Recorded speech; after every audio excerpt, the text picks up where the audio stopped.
Here we are, the after show, but later, episode number 180. It's your boys D, it's El Cucuy, Petros and Money or some shit. Petros was doing a Covino impression and like being like, on Fox Sports? Yeah. And he was like, oh, fuck it, what do you, like doing like a Guido voice or whatever. They try to say like Covino and Rich were the wannabe them. And Covino's obviously, I mean, if you look, you could tell by his body language, he was fucking irritated, which anybody would have been. If somebody's right here talking shit, those guys are local to LA. Okay. So I'm like, how are you trying to talk shit? You can't talk shit up. He's a little bitch. The clip. He's tuned in right now. Let me play you the clip of Rich Davis being trans-Mexican. He tried to say an outpatient procedure, but look what came out. And it's a 5 to 10 minute outpatient procedure. He said outpatient, dog, like he's a fucking vato. It's an outpatient procedure. And he talks about me sounding a vato. Dog, listen to this one more time. And it's a 5 to 10 minute outpatient procedure. Yeah, he has no room to speak on either one of us. Dog, he's talking about us being fucking like hood rats and me Mexican and all this shit. And he's over here saying, and it's a 5 to 10 minute outpatient procedure. Outpatient procedure, dog. All we are is energy. I'm telling you, dog. Think about it. Hey, yo, I saw that in Ancient Aliens. No, I was listening to Joe Rogan yesterday, and he was talking about that. And you just feel like somebody's looking at you, and you look, fucking section 305, seat 27B or whatever. Eye contact. You look, and you're like, oh, they just look at you? Yeah. Right, you feel it. There's an energy. There's something there, dog. Somebody walks into a room, and you're like, I just don't know why, but I know this motherfucker don't like me. You get a vibe. You get a feeling. There's energy. I feel that objects hold memories and shit. So I'm a little hippie when it comes to that kind of shit, right?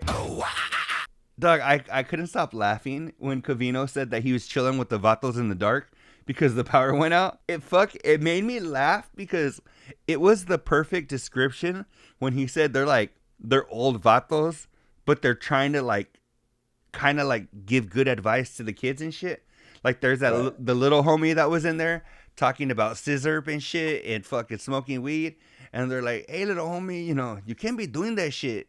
And it reminds you, like it reminds you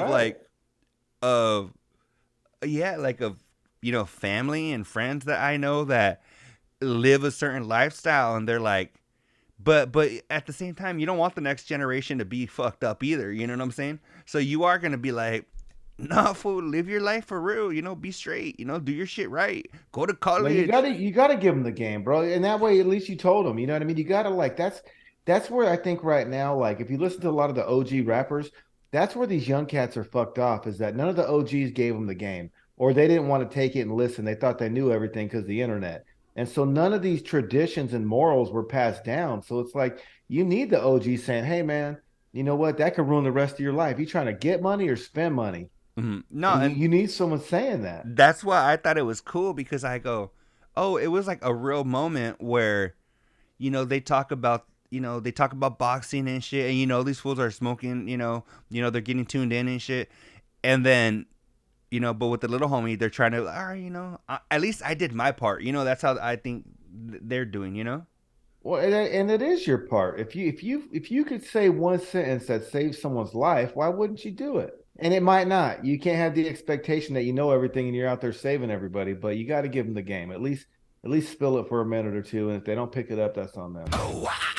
Rich and his family and him being pissed off. That's where I was going. I just heard a lot of eyes in there, and I pay for this and I pay for that. And to me, I think you've already kind of lost driving the point home because it's not like they probably begged you for that. It's probably something you offered to do to get them there in the first place, and then to hold it over someone's head later. That's kind of fucking slimeball shit. I wouldn't. And look, this is the thing, is that he mentioned she's not doing great financially, right? He mentioned... Again, TMI, bro. I don't need to know that if your fucking sister's fucking broke. No, and look, the thing is, maybe she doesn't want to make the effort because... I'm sorry to interrupt, but that statement that you just said about she's not doing well financially, that goes into the secret category. Yeah. You need to use some discretion, and that goes into the secret category. You don't share that with us and then try to make us feel guilty because she didn't want to come see you. If you're telling us that, what do you tell her in private? No, and look, this is the thing, is that we know, like you said, he mentioned that she's not doing great financially, because he was like, well, I would pay for her to, fly and see me, or I would pay for her to secret get category. an Uber over here or whatever the fuck. But Doug, what if she doesn't want you to? Right? What if she because doesn't? you're telling us you would do it. Imagine how you told her that. Well, I would pay for it. But what if she doesn't want his charity? And not in a bad way. What if she's like, you know what? Listen, I'm fucking like Rich said. Some people crumble to being outshined constantly. And if he's always the more successful, it sounds like he's the more successful sibling. He's the older one. Him and the dad get down together, and everyone else kind of fucks heavy with the mom. It's deeper than I think he's seeing on the surface. I mean, he shares everything with us. So, I mean, there's some depth to that. Like, he didn't spend a lot of time with them or whatever when they were little. You know what I mean? The thing that I look at is he kept saying she doesn't work, right? And she could easily... A secret category. He kept saying she doesn't work. She could have drove to see... she could have drove to Greg's house 40 minutes away, right? Dog, if she is... Which she could have. He's right. But no, not necessarily. What if she could have gone to see him, right? But say she doesn't even have money for gas. If she's driving... No, because I'm not going to... Let me chime in for a second, because I have someone close to me where we've talked, and that's a topic. Like, on holidays, they don't live close to where everyone gathers, and it's an issue for them, because in today's world where it's $5, especially if you're in the Bay Area or over here on the Central Coast, it's down near $6 a gallon. Mm-hmm. No, 100%. And that's why, to make it like, well, she has a car, she doesn't have a job. Still, Doug, if she's traveling 40 minutes or whatever, two ways, so she's traveling now almost an hour and a half. What if she doesn't have... And she's got the kid. And if you flew across... Because that's the thing, man. If you're going to take a 5 or a 6 hour flight from LA to New York to go hang out with your buddies at a wrestling convention, you can go really spend 40 minutes with your sister and your niece or nephew or whatnot.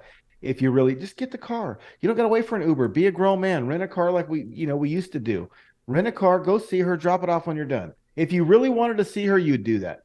Yeah, no, and on her terms. I just feel like you said, go to her. Right? Go to her. Just do it on her terms. Go to her. Because... on her terms. If you're trying to bring her over here, Doug, like he even said, she never leaves her house. She doesn't work. Doug, well, if she doesn't leave her house and she doesn't work, maybe it's not in her budget. Makes you think she's going to want to come see you. It's not in her budget maybe to have an extra tank of gas or 2 tanks of gas, whatever, But that tells the story right there of him being selfish. You already done set the story by telling us she never leaves the house. Now you're mad at us. You're mad at her for not wanting to leave the house. Doug, my buddy told me one time he might have been tuned in, and he was like, "There's some times where you dwell on it more. You're more upset or you're more whatever, and there's other times where it just rolls off your shoulders, right? And you're like, damn, it's crazy." And he was like, "The only thing." Did you have one of them rain ponchos from the Dollar Tree or what? He's like, "The only thing that changes is your mindset," and it's so true. Because all the problems are still there. They're still, if it's a money issue, you still have the money issue. If it's a family issue, you still have the family issue. Whatever the case is, it's still there. But your outlook, your perception is what changes. And that's all that changes, And it's crazy because it could be, like, obviously you can do things to change the dynamics or whatever. But in that split second, you can go from my life is over to very optimistic, and all it is your mind changing. That's crazy. Absolutely. That's crazy. You want the fuck? You ain't watch the Jedi or what? Yeah, I mean, they make shit come across the room. I mean, your mind is powerful. I'm just saying, your mind is hella powerful, and a lot of it's the way you approach shit, because it's no different. I played a lot of sports. If you're playing a team and they just look better than you, and you're watching them shoot around or throw the ball or do scrimmage, do run throughs before the game, and you're already like, damn man, they're gonna beat us, you're probably gonna lose. A lot of life is your mentality. If you go into an interview saying, I don't think I have a shot, yeah, you probably don't. You might pull it out of your ass and improvise and pull through, But more often than not, it's your energy and your mentality, and you got to try to think positive, and that's not to say that we don't all, have our moments, because we do. We just, if you do everything the right way, you can take pride in being a good human being and a good person because you're not a fucking scumbag. You live with the results.